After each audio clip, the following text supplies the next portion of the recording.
Hi, I'm Ranger Erin, and today we're wondering about cicadas. And I am sure that by now you've already heard that this year is the year of the emergence of the 17-year cicada in the Louisville area. And 17 years makes this the longest lived insect that we currently know about. For most of those 17 years, these cicadas spend most of their life underground. So they are in that immature nymph stage, which if you think about that nymph stage, that's kind of like the way that that caterpillar lives its life before it becomes a butterfly. So before the cicada emerges from underground, it lives as a nymph. It doesn't have any wings on its back. It has a long mouth part like a long straw, and it spends most of its life underground sucking sap from tree and shrub roots. And it gets most of what it needs from those tree roots for most of those 17 years. It doesn't have very many predators underground, and it doesn't really have to move around a lot.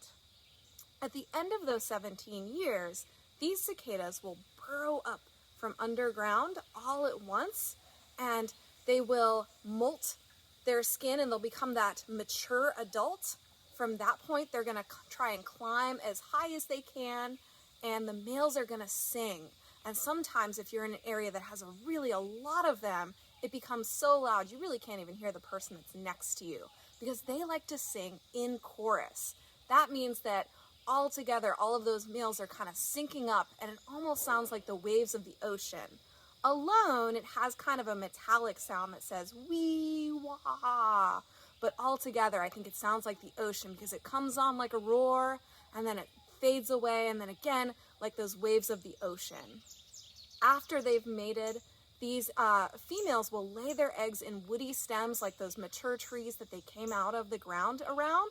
They'll lay their eggs sometimes in the same tree that they lived their life in, and those larvae will go back down into the soil, and they're going to wait another 17 years before they emerge much later on down the line. There are lots of types of cicadas. Some of our cicadas come up every single year. There's others that have cycles that are shorter than 17 years, like the 13-year cicada.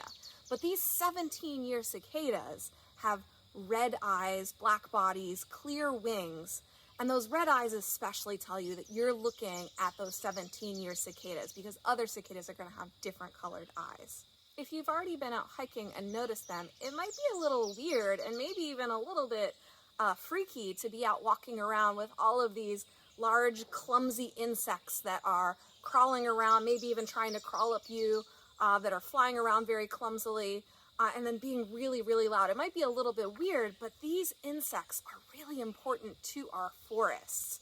So one of the first important things that they do is that when they tunnel up out of the ground, they make these little burrowing holes, and they're pretty large holes. They're a little bit bigger than an earthworm hole. And those holes are going to allow some air down into the soil, which is going to, kind of help all of that underground soil, all those things that are living under there, it's going to help them to breathe a little bit more. It's also going to allow water down into the soil, which our trees are really going to appreciate. So instead of all of the water when it rains just rolling off the top of the soil down to our local creeks and rivers, this year especially that water is going to go deep down into those tunnels, and all of our trees are going to thrive getting so much water down deep into the soil where they want it. Next thing that you may notice is that a lot of our local animals are going to be eating up lots and lots of these cicadas because there's so many of them. These cicadas actually choose this lifestyle in order to avoid predators. So they live most of their life safe underground, and then they come up all at once, and they come up in such huge numbers that there's no way for any predators or scavengers to eat all of them. And that means that even though lots of our local animals are going to be gorging themselves on these insects, there's still going to be lots of these cicadas that are going to be able to mate and lay their eggs. But that also means that all of these other animals, these birds, woodpeckers, some of our moles and our snakes are going to be chowing down on as many of these cicadas as they can come across because it's a really easy meal for them. Because again, they're pretty defenseless. So they're just kind of clumsily walking around. They're way too interested in mating to really notice predators around. So they just get gobbled up.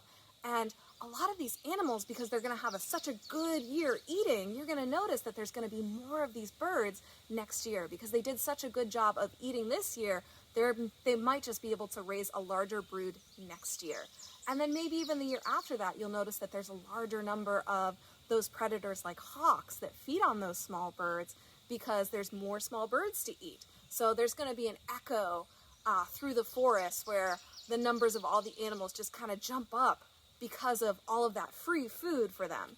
Even some animals that we normally think of as herbivores are going to chow down on these because they're not going to pass up such an easy free meal as a cicada. The last important thing that our cicadas do for our forest is, again, in their life cycle, they are going to mate, and then pretty soon after that, they're going to die. And again, there's going to be so many of these bugs that none of our predators, none of our scavengers can eat all of them, which means that there's a lot of cicada bodies that are going to be on the ground, and they're going to decompose, and it's going to be like a big fertilization of the forest. So it's in the last stage of their life, when they die, they're going to go ahead and feed those trees that they've been feeding off of. For your activity, I'm going to challenge you to grab up a cicada and hold it. So even if you're a little bit afraid of insects, this is a really great insect to hold. Because even though in the ranger world, we always say, if it has a mouth, it can bite you. But these bugs, they don't have stingers. Even though they have a mouth, they're really not likely to bite you. So they're a very safe insect to hold. And they're really pretty friendly and very cool to look at. So I want you to go ahead and grab one up, be very gentle with it, take a good look at it, see what it wants to do, and then when you're done with it, go ahead and give it a leg up and go ahead and put it on a tree. So you're kind of giving it a little boost up that it didn't have to climb up that high on its own.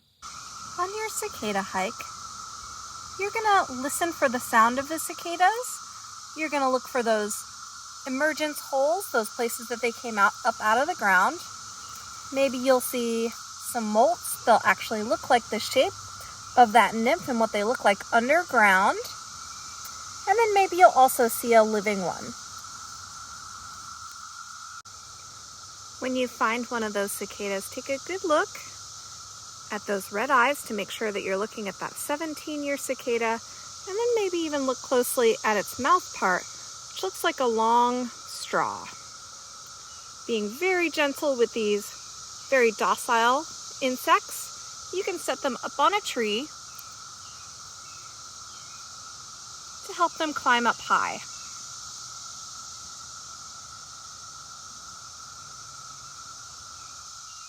Thanks for joining me. I'll catch you all next time.